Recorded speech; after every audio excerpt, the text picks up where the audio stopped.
वहाँ के स्वघोषित प्रबुद्ध लोग समय निकालकर अपना कुछ नुकसान करके यहाँ आए हैं। प्रबुद्धों के लिए हमारे मन में कोई बहुत श्रद्धा नहीं है, और वो इसलिए नहीं है कि जो बिहार में दुर्दशा है उसका एक बहुत बड़ा जिम्मेवार अगर कोई वर्ग है तो आप और हम जैसे प्रबुद्ध लोग। यहाँ पर 10 मिनट का हमने समय दिया सवाल पूछने के लिए, और आप देखिए कि कोई भी विषय बाकी नहीं है। पॉलिटिकल मोरालिटी से लेकर हमारी व्यक्तिगत यात्रा, बिहार के इकोनॉमी, सेकेंडरी टर्सरी सेक्टर, शिक्षा, स्वास्थ्य, किसान, कोई बाकी नहीं। 10 मिनट में तो पूरा लोगों ने मत दिया।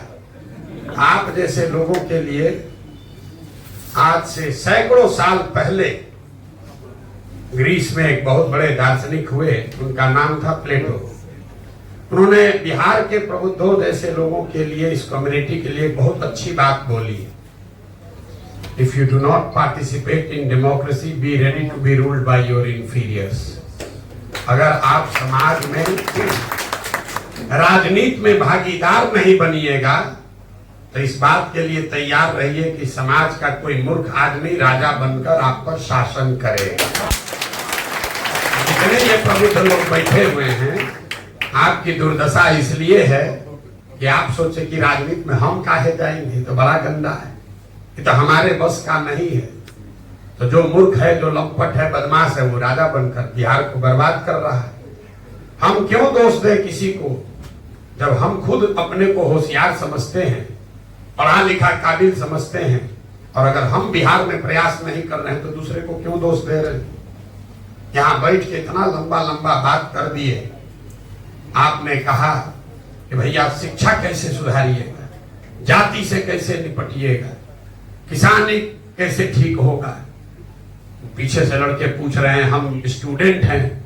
भाई साहब ने अंग्रेजी में भी पूछा, कैसे सुधरेगा बताइए, काहे आपको वोट दे। अरे भाई, कहां आपसे वोट मांगे। बिहार के लोगों की, आपकी जो दुर्दशा है, यहाँ पर कुछ डॉक्टर लोग होंगे, मेडिसिन में आता है एक्सपायरी डेट लिखा हुआ। एक मेडिसिन है जो एक्सपायर्ड है, मालूम है 2 महीना पहले एक्सपायर हो गया। आपका बच्चा बीमार है, डॉक्टर के पास आप गए, डॉक्टर ने कहा बीमारी ला इलाज है, लेकिन एक दवा आया है नया, उसको ट्राई अगर आप कहिए, आप अनुमति दें तो ट्राई करके देखते हैं, 50% चांस है आपका बच्चा बच भी सकता है। तो जितने प्रबुद्ध लोग हैं, आपको अगर वो विकल्प मिले तो आप क्या कहिएगा, डॉक्टर साहब 50% है ना चांस, ट्राई कीजिए। आप बताइए कि 50% चांस वाला दवा ट्राई करना चाहते हैं कि जो एक्सपायर दवा है उसको ट्राई करना चाहते हैं। हमसे लोग पूछ रहा है आप पर भरोसा क्यों करें, जैसे लग रहा है कि आपके पास पहले से बहुत बढ़िया ऑप्शन है। अरे बाप रे, अरे हम पर भरोसा नहीं करो तो जहां वहीं रहो, तू एक्सपायर्ड मेडिसिन खाओ और मरो। अरे भाई, किसी ने पूछा, ए भैया आप पर भरोसा करेंगे, कह रहे हैं आम आदमी पार्टी जैसा आप धोखा तो नहीं दीजिएगा। अपने को आप प्रबुद्ध बता रहे हैं। भाई अगर हमको आपको धोखा देना है, हम इतना बेवकूफ है कि कहेंगे कि धोखा देंगे। सवाल का कोई मतलब ही नहीं, बस खड़ा हुए, सोच के आए हैं कि प्रशांत किशोर बहुत विद्वान बनते हैं, देखिए ना उनका नशा ढीला कर दे। बिहार में और कुछ हो चाहे नहीं, बकैती बहुत है।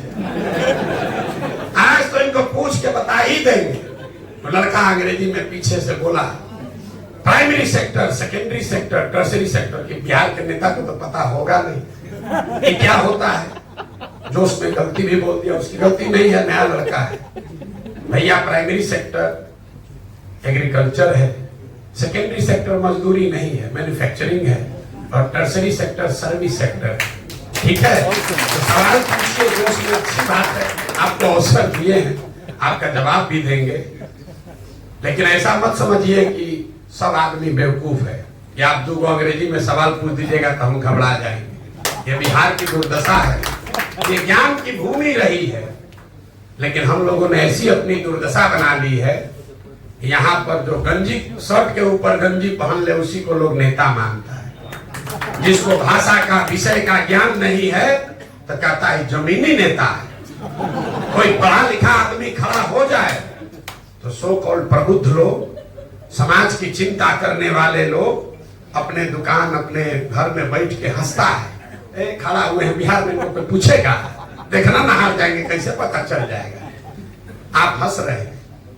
कोई सही आदमी खड़ा होता है, आप उसको हराते हैं, उस पर हंसते हैं, कहते हैं चलेंगे बिहार में, ना चलिहन बिहार में टिके दी कोई, उसको आप हराते हैं। आप ये नहीं समझते हैं कि एक अच्छा आदमी अगर जब चुनाव हारता है तो सैकड़ों अच्छे लोगों का राजनीति में आने का जो मनोबल है वो टूटता है। आपके सामने विकल्प कोई गलती से खड़ा भी हो जाए अच्छा आदमी का, आप उसकी मदद के लिए नहीं खड़े होते। तब उस दिन गुणा गणित लगाते हैं कि जीतियो जाएगा तो क्या करेगा, ये कहां जाएगा, इससे बढ़िया तो मोदी है, इससे बढ़िया तो लालू है। ये आपकी जो प्रवृत्ति है इसी ने तो धीरे धीरे बिहार को इस गर्त में पहुंचाया है, जहां समाज में जितने अच्छे लोग थे वो परिस्थितिवश या अपनी मानसिकता के वजह से धीरे धीरे राजनीति से किनारे हो गए। और जो बच गया, जो समाज का सबसे पिटा हुआ सड़ा हुआ माल है, वही समाज का राजा बनकर आप पर हम पर शासन कर रहा है। अब आपने देखिए, अभी आपको बताएंगे, आपने जो 3 मुख्य सवाल पूछे हैं। पहला सवाल है कि जन सुराज और दूसरे दल में क्या फर्क है। आपने कहा आंदोलन से निकला हुआ आम आदमी पार्टी का हर्ष हम लोगों ने देखा है, हश्र देखा है। हम लोगों ने जेपी के आंदोलन का हश्र देखा है कि जन सुराज से क्या होगा। तो मेरे भाई, जन सुराज कोई आंदोलन नहीं है। प्रशांत किशोर का आंदोलनों में कोई यकीन नहीं है। मैं हर दिन मन से कहता हूं, आप लोग प्रबुद्ध लोग हैं, जाकर इतिहास को, देश मानव सभ्यता के इतिहास को पढ़िए। पूरे मानव सभ्यता के इतिहास को दुनिया में अगर आप पढ़ेंगे तो आपको पता चलेगा कि किसी भी आंदोलन से, फ्रांस की क्रांति को अगर अपवाद के तौर पर हटा दिया जाए तो दुनिया में किसी भी आंदोलन से समाज में सृजन का काम नहीं हुआ है। आंदोलन मेरे भाई समाज में सृजन के लिए नहीं है। आंदोलन वो तेज हथियार है जिससे आप लोगों को सत्ता से हटा सकते हैं, सल्तनत को उखाड़ सकते हैं। आपके हाथ में तेज हथियार हो, बड़े से बड़े वृक्ष को आप काट सकते हैं, लेकिन पौधे को वृक्ष बनाने का जो सृजन का काल है वो किसी हथियार से नहीं हो सकता है। जेपी के आंदोलन में इतनी ताकत थी कि उस समय की सत्ता में बैठी कांग्रेस, इंदिरा गांधी सत्ता से हट गई, लेकिन उस आंदोलन में बिहार को, देश के समाज को बनाने का कोई प्रारूप नहीं रखा गया था। अन्ना के आंदोलन की ताकत यह है कि उस समय की यूपीए सरकार हार गई, लेकिन उस आंदोलन से नए समाज का सृजन नहीं हुआ। इसीलिए जन सुराज आंदोलन नहीं है। हमने 2 वर्ष में कहीं कोई धरना प्रदर्शन नहीं किया, कहीं हम अनशन पर नहीं बैठे, कहीं किसी को नहीं कहा कि इनको घेरो, इनको बंद करो। ये भी नहीं कहा कि जन सुराज में हम आएंगे तो आपका सब सुधार कर देंगे। समाज में जाकर ये बता रहे हैं कि मूल बात लोकतंत्र की समझिए। आप और हम ये समझते हैं कि सही व्यक्ति के चुनाव होने से सब सुधरेगा। इसी ऊहापोह में पड़े हुए हैं कि मोदी सही व्यक्ति है कि नीतीश सही व्यक्ति है, राहुल गांधी सही व्यक्ति है कि लालू यादव सही व्यक्ति है। आप लोकतंत्र की मूल बात को ही भूल गए। लोकतंत्र में आप किसको वोट देते हैं इसका कोई महत्व नहीं है। लोकतंत्र में किस बात के लिए आप वोट देते हैं इसका महत्व है। हमने उदाहरण देके पूरे बिहार के गांव-गांव में लोगों को यह समझाया है, और आपसे भी अभी आपके सामने भी रखेंगे। हम 5000 से ज्यादा गांव में पैदल गए। वहां जाकर लोगों से पहला सवाल करते हैं कि बताइए जरा कि आपके गांव पंचायत में और कुछ हो या नहीं, आपके बच्चों के लिए पढ़ाई और रोजगार होना चाहिए कि नहीं होना चाहिए। 100% लोग, चाहे वो अगड़ा हो, पिछड़ा हो, गरीब हो, हिंदू हो, मुसलमान हो, अमीर हो, पढ़ा लिखा हो, अनपढ़ हो, सब लोग कहता है ना भैया तो होना ही चाहिए, रोजगार पढ़ाई काहे नहीं होना चाहिए। अब फिर हम उसको नहीं मालूम है कि दूसरा सवाल क्या होगा। दूसरा सवाल करते हैं, अपने अपने बच्चों के सर पे हाथ रखो और बोलो कि अपने जीवन में तुमने कभी अपने बच्चों के पढ़ाई रोजगार के लिए वोट दिया है। हम आपको बता रहे हैं 5300 गांव में आज तक एक भी बिहार का आदमी नहीं कहा कि हमने अपने बच्चों के पढ़ाई रोजगार के लिए वोट दिया है, और आप लोगों ने भी नहीं दिया है। हमको हाथ उठवाने का जरूरत नहीं है। किसी का दम नहीं है कि अपने बच्चे के सर पर हाथ रख के कह दे कि हमने अपने बच्चों के पढ़ाई रोजगार के लिए वोट दिया है। आप कह रहे हैं कि बिहार में सब नेता आपको ठग रहा है। हम आपको कह रहे हैं बिल्कुल नहीं ठग रहा है। आपने मोदी जी को वोट दिया। यहाँ जो लोग बैठे हुए हैं बहुत सारे लोग मोदी जी को वोट दिए। आपने मोदी जी को वोट दिया 5 किलो अनाज के लिए। तो बिहार में चाहे जितना चोरी है, 1 किलो चोरी हो रहा है लेकिन 4 किलो अनाज लोगों को मिल रहा है। आपने वोट दिया मोदी जी को मंदिर बनाने के लिए। तब भभुआ में फैक्ट्री लगे चाहे न लगे, अयोध्या में मंदिर बना ही है। आपने वोट दिया मोदी जी का सिलेंडर और आयुष्मान भारत का स्कीम का नाम सुनकर, तो सिलेंडर घर घर बटा है, आयुष्मान भारत का फर्जी सही कार्ड तो बना ही है। आपने वोट दिया लालू जी को। बहुत लोग कहता है कि लालू जी ने बिहार को बर्बाद कर दिया। लालू जी को वोट आपने किस लिए दिया? समाज ने लालू जी को वोट दिया कि उन्होंने सामाजिक तौर पर गरीब और पिछड़ों को आवाज दी, सम्मान दी।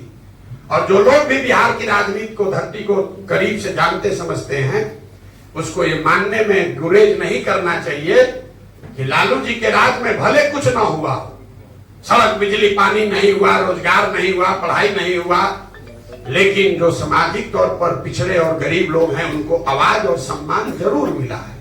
इतना बात आपको मानना चाहिए। आपने नीतीश को वोट दिया बिजली और सड़क के लिए। आज नीतीश को हम और आप सब गाली दे रहे हैं। नीतीश के राज में और कुछ हुआ चाहे नहीं, अगर आपने बिजली के लिए वोट दिया तो बिजली इसी बिहार में घर घर आया है। आपने मोदी जी का कहानी सुन के वोट दिया कि मोदी जी गुजरात में बड़ा विकास किए हैं, तो गुजरात में तो विकास हो ही रहा है। वहां पर 1 लाख करोड़ का बुलेट ट्रेन चल रहा है, गांव गांव में फैक्ट्री लग रही है। अब पूरा बिहार में पहले लोग पंजाब हरियाणा जाते थे, अब गुजरात महाराष्ट्र जाकर मजदूरी कर ही रहे। किस बात पर आपने वोट दिया है जो आप लोगों को नहीं मिला है? काहे झूठ बोलते हैं? क्यों झूठ बोल रहे हैं? और शहरों की तो हालत ऐसी है, आप तो वोटे नहीं देते हैं। अच्छा खराब का तो बातें छोड़ दीजिए। शहर के सो कॉल्ड बुद्धिजीवी तो आप वोटे नहीं देते हैं भाई। पूरे बिहार में 60% से कम पोलिंग होता है, शहरों में 40% से कम पोलिंग होता है। यहाँ बैठ के कितना बड़ा बड़ा सवाल कर रहे हैं। ए भैया, शिक्षा कैसे सुधारिएगा? और आप वोट देने भी नहीं निकलिएगा, कैसे सुधरेगा? आप बताइए। यहाँ बैठा हुआ जितने आदमी है 40% आपका यहाँ पोलिंग परसेंटेज है। आप वोट देने भी नहीं जाते हैं। राजनीति में आपकी कोई भागीदारी है नहीं, तो खाली कमरे में बैठ के भाषण देने से थोड़ी सुधरेगा, नहीं सुधर सकता है। अब आप कह रहे हैं कैसे राजनीति में आए? 3 बड़ी समस्या लोग बताते हैं कि भैया जाति से कैसे निपटेंगे। बात तो आप कितनों बढ़िया कह लीजिए, कितनों प्रयास करें, बिहार में तो जाति से निपटिए नहीं सकते हैं। दूसरा भाई साहब ने कहा कि धर्म का बड़ा प्रभाव है। तीसरा है किसी ने पूछा कि भैया बाहुबल से कैसे निपटा जाए। ये 3 कारण लोग बता